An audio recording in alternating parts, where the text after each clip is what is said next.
Hello, guys. Welcome back to my YouTube channel. If you're a returning viewer, thanks for coming back. If you're new, where have you been? Thanks for coming. So, today we'll be looking at scholarships in New Zealand, fully funded master's and PhD scholarships. Just a quick housekeeping issue. So, I have a bit of a cold, so excuse me if you hear some bits of sneezing and coughing in the background. Thank you very much. So, before we continue, a few words from our sponsors. Today, we're being sponsored by UniAccor. UniAccor is a well known student accommodation service. It provides affordable accommodation for students in over 10 countries around the world with over 3 million beds. So, in case you're looking for accommodation, affordable accommodation, clean accommodation, close to universities, I think you should use this service. And of course, they have different range of accommodation, including studios, including ensuite, shared accommodation, depending on the one you're actually looking for. So, no matter what your pocket is, you'd likely find an accommodation that suits you through Student Acco.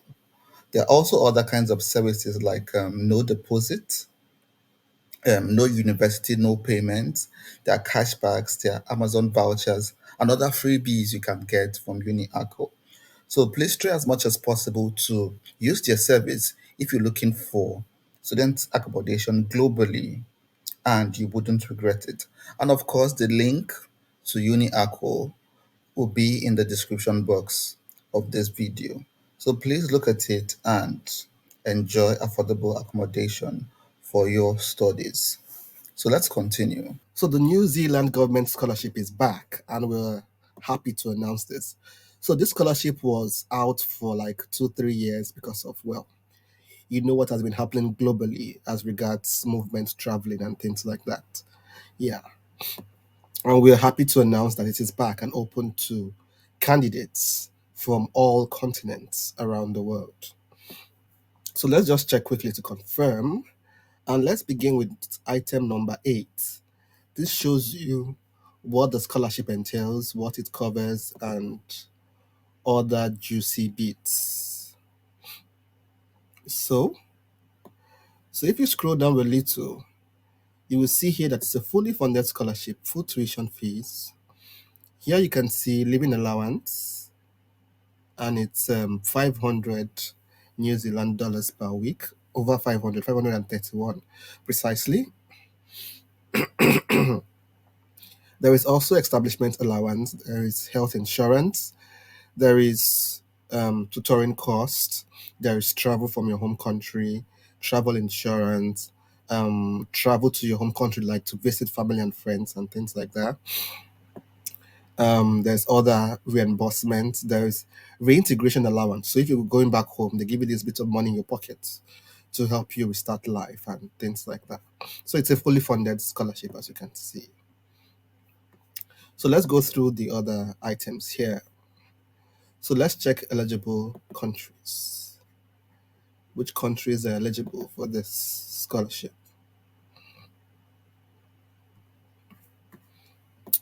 So as you can see here, almost every continent is represented.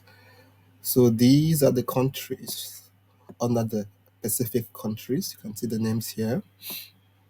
And then you can check for other continents, Asia. These are the countries eligible for the scholarship from Asia. From Africa, these are the countries. I can see my country here already. I can see Ghana. I can see Zimbabwe, South Africa. So that's good. Caribbean countries, Latin America, and Commonwealth countries. I think for here is there is a different instruction from those from other Commonwealth countries. As a result of these that we would dare not name, we regret to advise that no tertiary scholarships are available for the Commonwealth in 2023 selection round. But fortunately for many other continents, it's available. So let's move forward. So let's check the eligibility criteria together, shall we? So about being a citizen of that country, having a bit of work experience. I think usually it's about 1 year work experience, and be able to use the skill you acquire from the scholarship to support your own country. And for age limit, there is no age limit. You should be over 18, and there is no upper age limit for applicants, as you can see here. There are things here about migration status and other things you need to know. English requirements. I think for English requirements, we'll check the universities and see what they accept and what they do not accept for their English requirements, the participating universities. Of course, there are other bits of information here you can read on your own. Scholars must contribute to their home country. So here you have to demonstrate how you've contributed already, and how you would contribute more when you get this scholarship. So I think you could read this on your own, and then work experience required. I think here it says 1 year full-time work experience or 2 years part-time work experience. So yeah, do your own digging and see how you can get around those requirements. So research, study, and subjects. Let's check the subjects available. So there are different subjects or courses available for different regions. For instance, let's look for the courses available for Africa. So for Africa, you should look for courses around climate change and resilience, like food security, agriculture, things like that, renewable energy, good governance. So these are the areas open for those from Africa, or the priority areas. So for Asia, you can always also check for your own um, continent of origin or your country of origin, and see what the New Zealand government is prioritizing. So that is that. So there's other things, of course, you might want to check. Research available courses. I think we checked that. I'm not sure. These are the list of universities that are participating, by the way, in the scholarship. You can see here these 8 universities. There are some other institutes of technology as well. And very soon we'll be looking at how to apply, or I'll be checking the website of one of these universities. So just stay with me. Let me just go through the general requirements. Then how to apply. Quickly, let's check this together. So for those from, I've moved straight to the African continent. There is an online platform here on how to apply. You could open that and see the instructions here on how to apply, how to navigate the application portal. We'll be coming to this shortly as well. Then there are other bits here. But I think one thing that is not clear on the website is whether you apply separately to the university and then apply separately for the scholarship. That is not clear here. But I think that's the case. So you apply to this university, to this scholarship portal, then go to one of the participating universities and apply as well. For the deadline, it is written here that it opens February 2023. That's not so far away. We're already in December, right? About 2 months away or even less. I think it opens on the 1st of February. So it's less than 2 months actually. So you might start to get things together as soon as you can. So you could also check their preferred candidate tab and see what um, they want.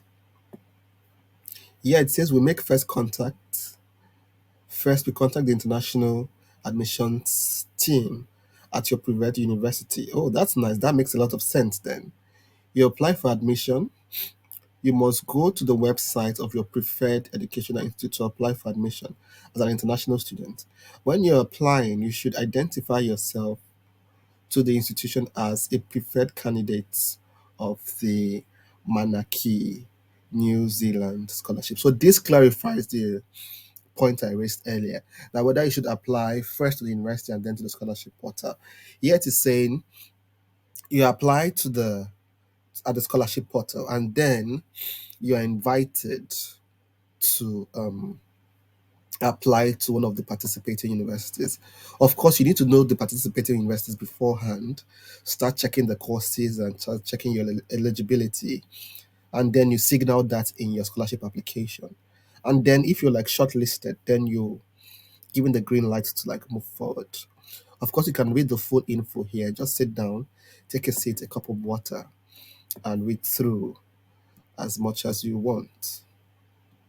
How to get ready. I think we've seen this already. What it covers and the juicy details for this scholarship. So you might be asking if there is a special essay, things like that. I think there is a special essay, but it's not very evident. Look at this page, for instance. This is the page that links you to the online portal. Apply online for the Manaki New Zealand scholarship. So here you see instructions on before you apply. Here they are writing tips on how to be concise, write in good English, and everything. But it's difficult to say are there particular essays that you need to focus on. So you can check here and see writing tips. Are there any writing tips for us? Valid email address. And I think I stumbled on something actually. I stumbled on something here that says something about the information you'll be providing as a student and the essays that you might likely write or the themes of the essays you might likely come up with. So I will also leave a link directly to this page because it might be difficult to find through this simple online page, I think. Yeah, it might be difficult to find. So I might take you there myself. So for this one, you can see here just the basic information on how to apply. But then you might come here and see um, things like describe how your preferred course relates to one of our recommended study subjects for your country. So that would be like an essay. What about this one? List your preferred course and educational institution. But that's just a list. You might not need to write an essay. List of qualification, list of awards, provide details of previous job. This will be another essay. Describe how your work experience relates to your preferred courses or career. So this is going to be another essay. Here is describe the skills and knowledge you want to gain from your preferred course. Yet another one. Describe how these skills and knowledge are important to your country's social and economic development. Describe a situation where you had a problem and solved it. Yet another one. Describe a situation where you created a successful relationship at work with someone in a community group or with someone in the community group. Describe a situation where you had to work very hard to achieve a goal. They provide convincing reasons why you want to study in New Zealand and describe what challenges you could find as a new scholar in New Zealand and how you would deal with these. So, for all these questions I've mentioned, I've done videos on them already for different scholarships, either the Chevron scholarships or the Commonwealth scholarship or the MasterCard scholarship. All these questions have been treated. But for something like this one, on the challenge you might encounter as a new student. You might say, oh, it's a new country. You might have issues like opening a bank account or making new friends, but you leverage the assistance of your university. You try to network with your classmates and with the faculty or something like that. And then convincing reasons why you have to study in New Zealand. Talk about the country, talk about the course you intend to study, the ranking of the university there in the country itself, the university. Yeah, I think is important to talk about. So for more details on this, you can also read here on whether you should get a supervisor on time if you're a PhD student, if you're applying for one of the PhD courses. I think it was specified that they prioritize master's students, but they only give 10% of their intake to PhD students. I think it was stated one of those pages that we looked at earlier. So, but you do not need a supervisor while you're applying for the scholarship. You might need them much later.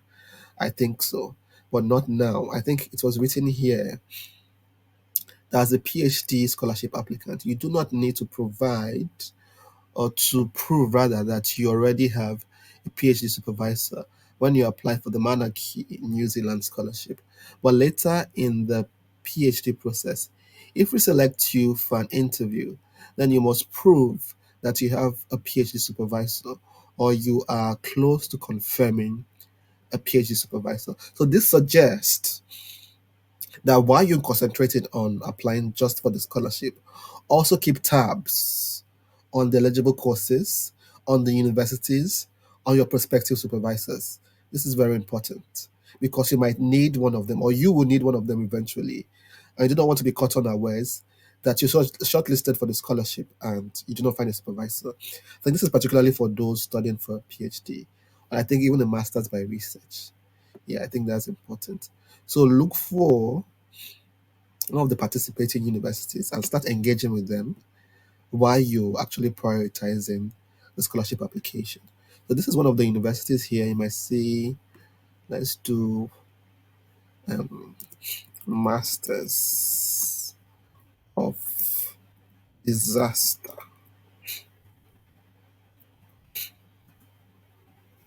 Let's see if we'll get a course in disaster management or something.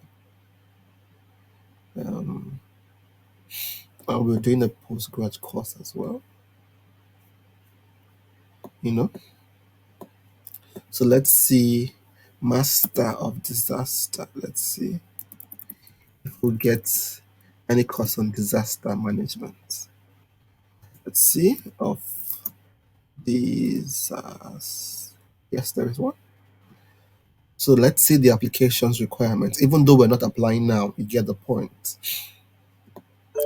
The applications requirements, they need a B from a bachelor's. That's usually a 2-1, usually. They said on exceptional circumstances, those who do not fulfill this requirement but have good job experience might be allowed to apply. So that's good news.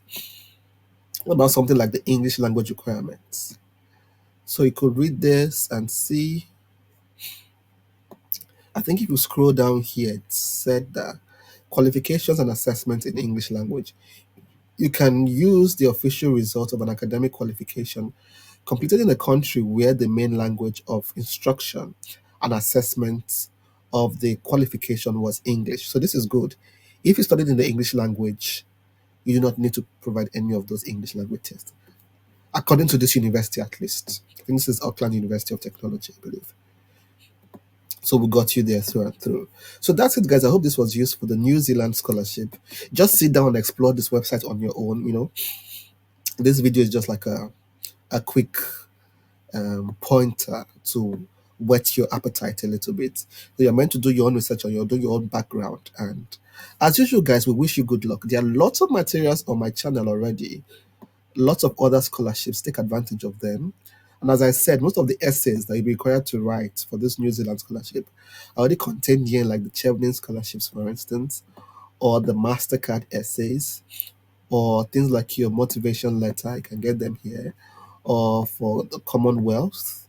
So just watch any of these videos. It will give you tips on how to answer most of the questions you'll be asked for this New Zealand scholarship. As usual, guys, we cannot wait to celebrate you. Keep applying, and I'll see you at the top sooner than later. Bye bye for now.